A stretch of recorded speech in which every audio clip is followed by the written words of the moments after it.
Hi, today in this video I want to speak about modern chess strategy that even all beginners needs to know.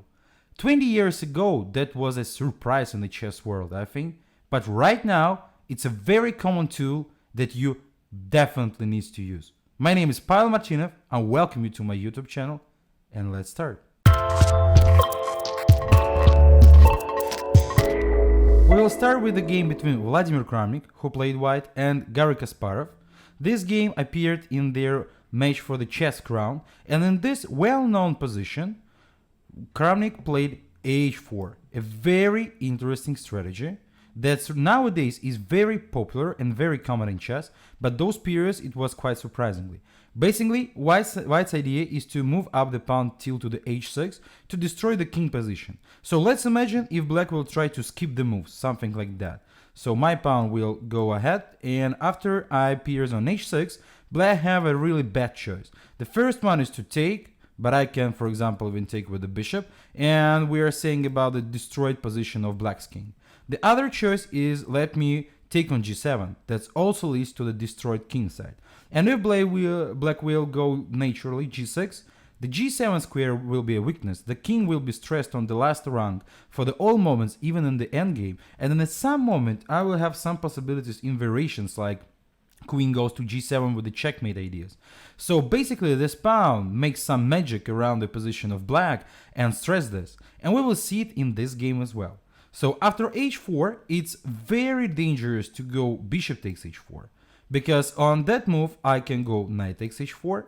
Right now, queen h4 is not possible, knight d5. And after e takes d5, I'm winning immediately with a checkmate. So that's why if Black wants to survive, they firstly need to make an intermediate move, just because our queen is hanging. Takes, queen h4. And here, another one typical tool, rook d3. That calls the rook lift. I'm coming with my rook to the king side, my bishop will come to c2, and using the power of these two bishops and this rook on the third rank, I will make a serious attack to this king. So that's why this variation is very dangerous. In the game, Kasparov made the right decision. He played knight b4. It's a good move because he wants to cover the d3 square out of the rook, and he is doing the overprotection of the blockade square on d5, because as it's well known, with the isolated pawn on d4, it's very important to make a full blockade of this pawn, just to be sure that this pawn won't go up. h5, Kramnik starting with his strategy, b6, knight f5, also typical outpost position, especially because this knight left the c6 square, and in some moments I will have the idea of the typical sacrifices on f7. Bishop b7, and here Kramnik made another interesting move. I feel this move is really strong, a5. So he basically wants to fight for the c5, the other outpost square that is protected by our pawn. For example, if Black will take on a5 right now, it starts to be very dangerous. The bishop comes to a4. The only one move for the rook is f8, h6, g6. It's a good inclusion because right now we can use the square in some variations. For example, knight d7, rook e8, queen goes to e5. I want to go queen g7 checkmate next move. Knight f6 like an only one. And just knight c5, and we will see that white takes some material advantage in this position. Because even bishop takes c5 is not work. I can take with the pawn, and that is discover attack to the queen. So anyway, here I'm getting the advantage. B takes a5 is not possible. Kasparov played b5, but the c5 square right now is available for our knight. h6, g6, knight e4. We are saying about the good advantage for white.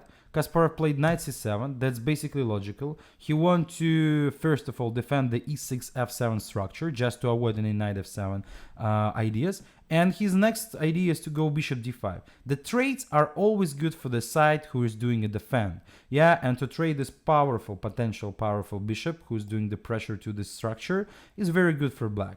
Here, I think that the best move was bishop d2, and basically Kramnik said after the game in his analytics that that was the best move.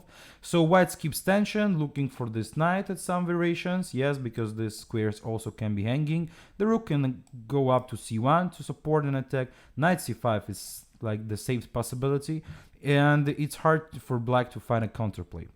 The bishop even can come later on to the other square. In the game, Kramnik made another move, knight c5. And here I don't want to go deep inside to the details of why it's not the best. Just Kasparov found the good idea, rook a3, another rook lift in this game. Yes, the rook's going to the f3 in some variations. And after some moves, like Kasparov made the right choice, I want to go to the next moment that is basically very important. Yeah, the moment is this one, that, yeah, we have a bad bishop right now because he is stressed with a d4 pawn. Besides, black has a nice knight. If black will be able to go queen b7, knight d5 and block this pawn and activate their knight, this position can be better for black. But the problem is that the h6 pawn and plus the counterplay on the c line, like rook c8 in some variation, gives white enough compensation for this bad bishop. So we are staying in the balance just because the pawn on h6. If the pawn will be on h2, the king is not that dangerous, I mean the black's king, and that's why this position is completely better for black. So that is the big difference, and even here the h6 pawn helped white to build up a counterplay. In the game it was played several moves, white just doubled the rooks, queen b7, rook c5, knight d5, and at some moment here, yeah, we are completely with the counterplay. I mean, like rook c8, rook h8. We have this bad pawn, we have this bad bishop, but because of our counterplay, the game turned. Because after rook c7, Kasparov tried to exchange the all rooks.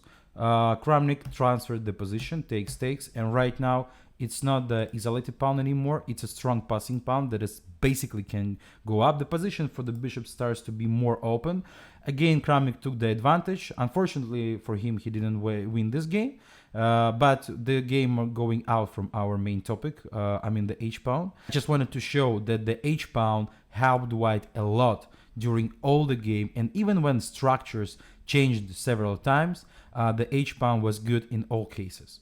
Let's move forward to the modern example by Magnus Carlson.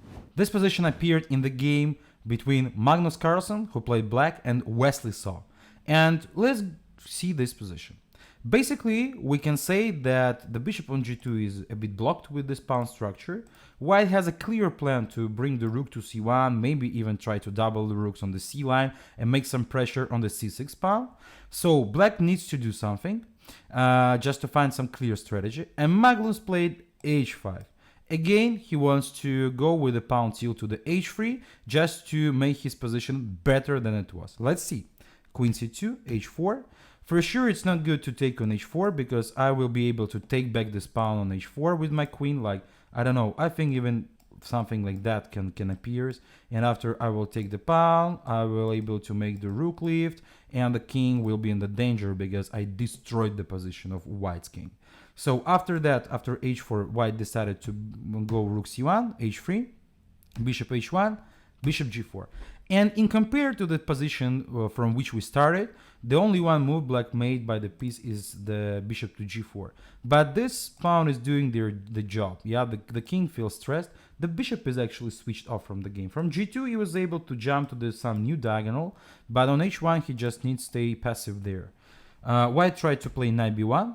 For sure, we don't want to trade here because we are counting on the attack, so bishop b6. The c6 pawn right now is not hanging because I have a tactical idea bishop takes d4, and if white will take on d4, I can go rook c8. Yes, for example, queen a4 takes and the checkmate here. So that's why after that bishop b6, Wesley played bishop b4, trying to improve the bishop. Knight a4, and here Wesley made a discussional decision. He decided to take.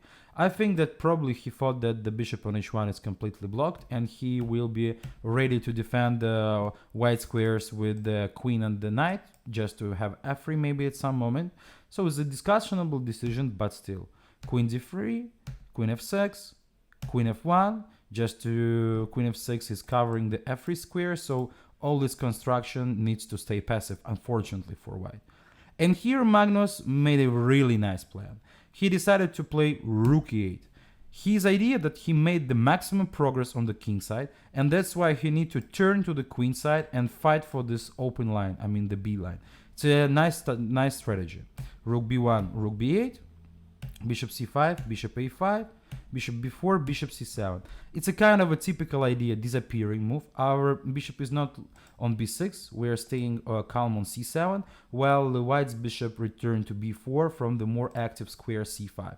Also a typical strategical idea that you can learn and use in your games. So bishop c3, a5.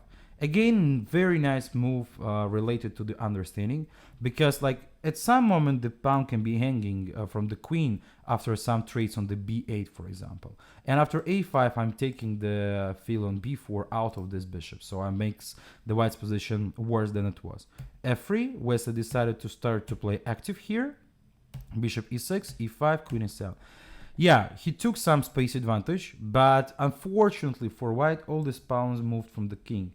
And we don't need to forget about our pawn and about our pair of bishop that's ready to start an attack.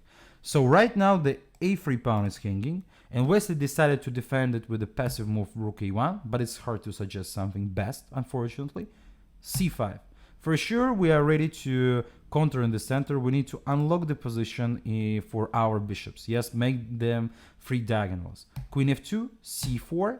Doing this passing pawn defended one, even for the some endgame case, because after g4, probably Wesley wanted to cut the bishop way to this pawn to maybe take somewhere later. f6.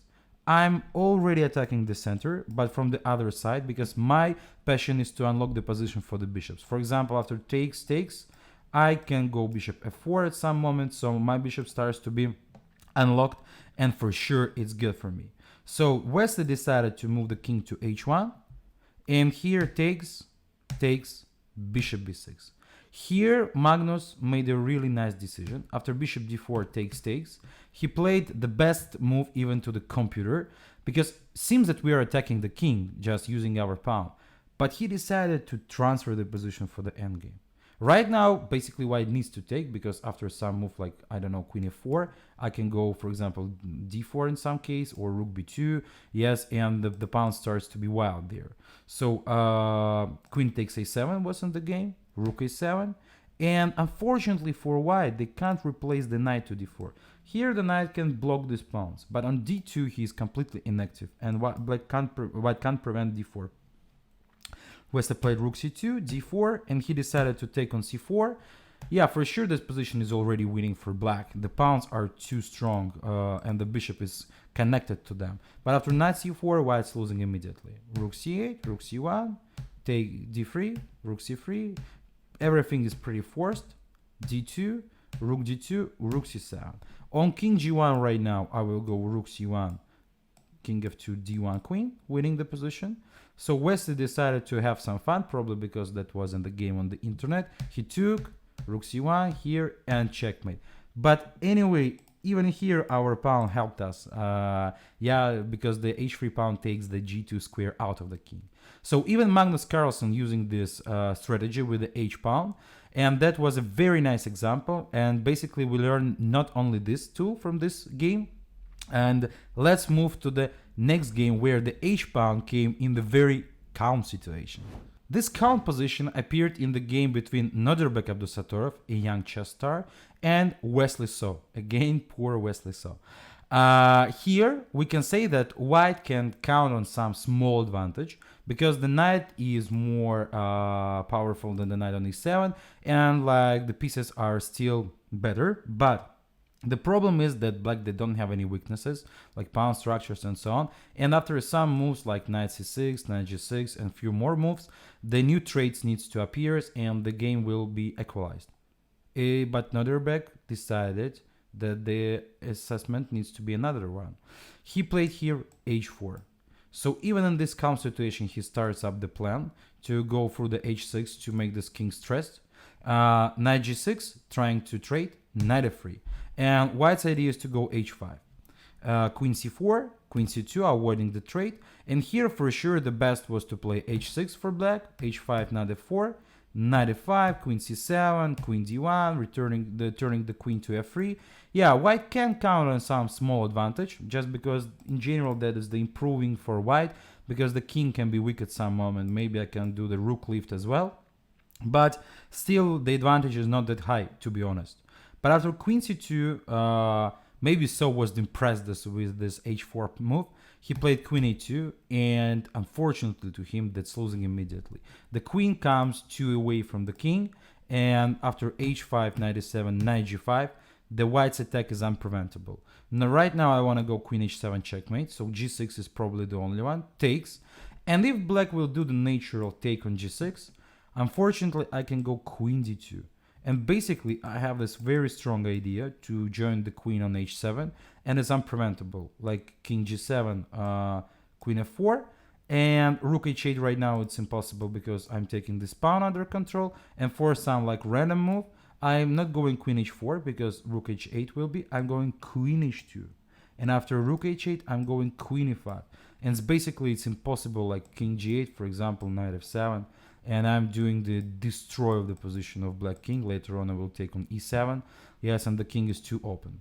So unfortunately for black, natural h takes g6 is not work.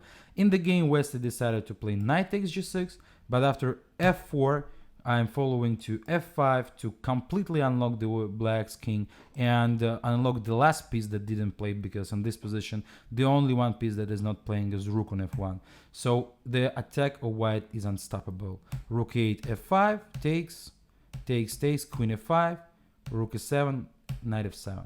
After the knight came here and the f7 fold, it's very natural that black's losing. So queen b2 was on the game here, queen b6 here, and Wesley decided to face the checkmate on the board. So even in the calm situation, Noderbeck used this idea with h4. And as I see, it's this idea in general, it's a modern chess classical tool that all beginners even needs to know and needs to use. Even I can say you a tip that if you don't know what to do in the position and all your pieces are pretty good, so you can move the h pawn, it's not a mistake, till to the end. So in some cases it can be a pawn when the black's king on another flank, yes, but more natural it's h pawn. I hope that this video was useful for you, and don't forget to subscribe to my YouTube channel, and let's learn chess together.